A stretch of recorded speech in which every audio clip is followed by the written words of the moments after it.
Welcome back to StarrSoap's channel. How are you today? I'm doing good. My name's Crystal Starr and I'm the Queen Soaper here at StarrSoaps. And today I'm not going to be making soap. That's right. Today I'm going to be making something that you put on after you've washed with the soap. I'm going to be making moisturizer. That's right, these little tubes of moisturizer have become incredibly popular recently, and even though I only carry them in 3 cents, it's been impossible for me to keep up with stocking them. So today I'm going to be remaking my cocoa butter cashmere. Now this will be the last time that I can make this using the cocoa butter cashmere scent, because I was only sent a little tiny sample bottle of that. But I have really made good use of it. It smells delicious. And after this, I'm sure I'll be able to come up with another blend. Something maybe Egyptian amber or something gorgeous like that. And we can still call it cocoa butter cashmere. So, if you would like to see how this gorgeous little tube of moisturizer was made, then please stay tuned. Come along with me and I'll show you how to make StarrSoap's moisturizer. Squee!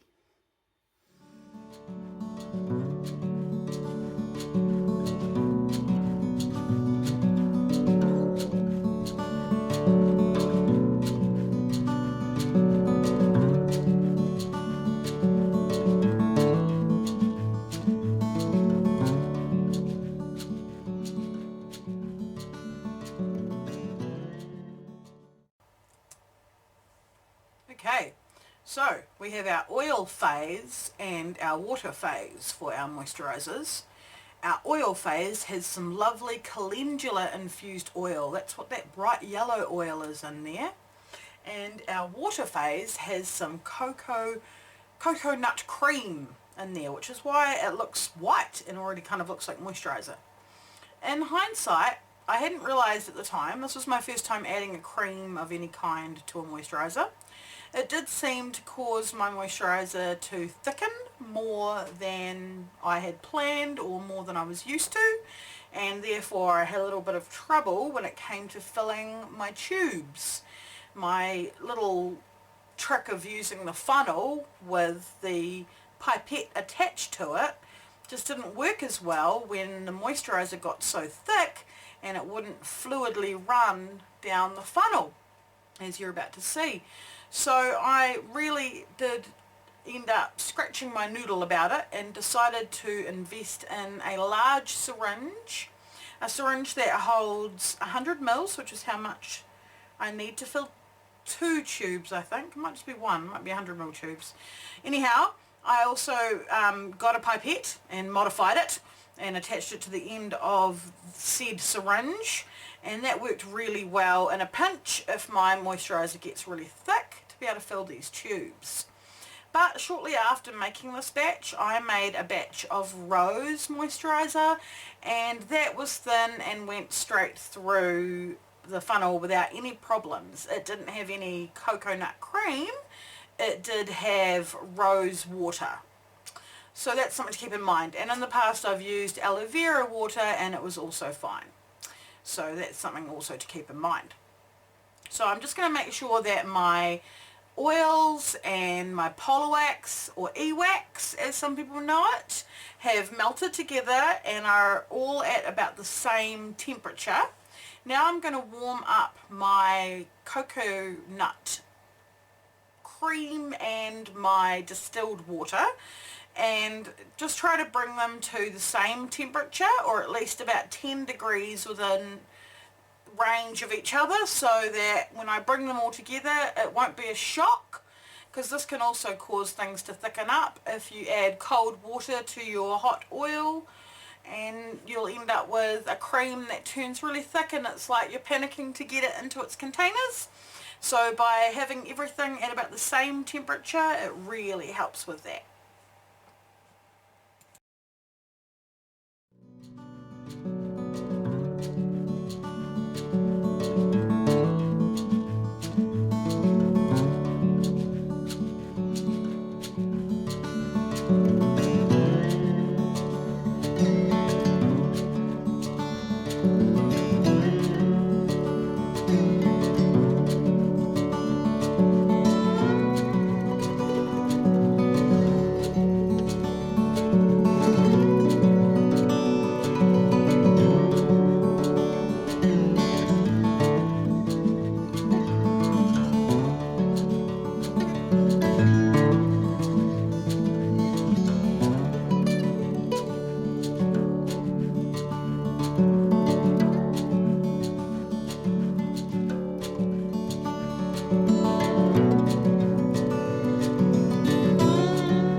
all of the moisturizer mixed together and blended up, it's time to add my preservative. So I've put it back on the scale so that I can add just the right amount of preservative. I use Germabin 2 and I find it's a very good preservative, and it doesn't sort of affect the smell or the consistency or anything of the moisturizer, and it means that I can add things like the coconut cream and I don't have to worry about little microbials, so that's good. So once I've added the right amount of preservative, I'm going to give it another little mix, and then it's time to get it into these tubes. And as you'll see, it ends up being quite a nightmare for me, which is a real shame. And I got really frustrated because I was making a mess everywhere, as you can see, and I really wanted to do a better job. So I feel like next time I have that backup plan of that syringe and I don't have to panic as much. These tubes can be really difficult to fill, but then once they're filled, they just look so awesome that, I don't know, I really like them better than the tubs, and I think they're really good and really convenient as well. You can just pop one in your handbag or in your pocket because they're kind of small and really good for travel. So yeah, as you can see here, even though it is pourable, it's not going down through my very fine funnel and pipette into the tube. I'm banging and tapping and doing all sorts, and it's just not going through.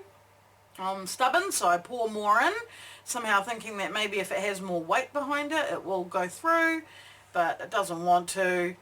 And I just have to now do my very best to get what's in the funnel down into the tubes, and then I end up taking a pipette and putting the moisturizer into the tubes with like a one pipette at a time. So it literally took about 30 to 40 squeezes of the pipette to fill each of these little tubes. It was really frustrating. So the syringe will definitely come in handy next time if I had a situation like this again. See, after all that fluffing around, I've only got like a half a tube filled. And then when I went to make the rose one, which, you know, Murphy's Law, I didn't film that one, it just went so smoothly, and it was a lovely thin consistency, and it poured straight into the tubes without any trouble. And I'm thinking, oh, why didn't I film this one? But there you go. So I think it's important to keep that in mind, and I probably won't add coconut cream again in the future. Perhaps I'll buy coconut water instead, and that way I can still feel like I'm adding that coconut in, but my moisturizer will be at a decent consistency and I can fill the tubes up. Because when it all goes smoothly, as it did in my original video, and I will leave the link below, then you can see how well it works and how quickly the tubes fill up.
now you can see what I've ended up with is a huge jug of beautiful cocoa, beautiful cashmere, glorious moisturizer, but it won't go into my tubes.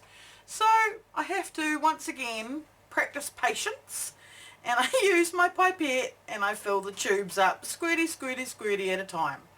And it's not easy, and it's not fun, but it does get the job done. This way I did manage to fill up some tubes. So here they are for me to show you what they look like.